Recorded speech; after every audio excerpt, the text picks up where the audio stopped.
এই জেনারেশনকে অনেক গালিগালাজ করেছেন না, এরা কিছুই পারে না, এরা মাদকাসক্ত, এরা সারাদিন অনলাইনে থাকে, কি দেখিয়ে দিয়েছে তো, লজ্জা লাগা উচিত।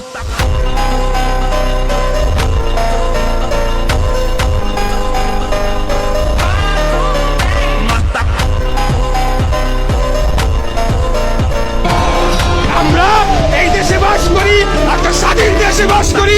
আমরা কারো প্রজা না, আমরা কারো দাস না। এই দেশটা কারো বাবার সম্পত্তি না, কারো জমিদারি না।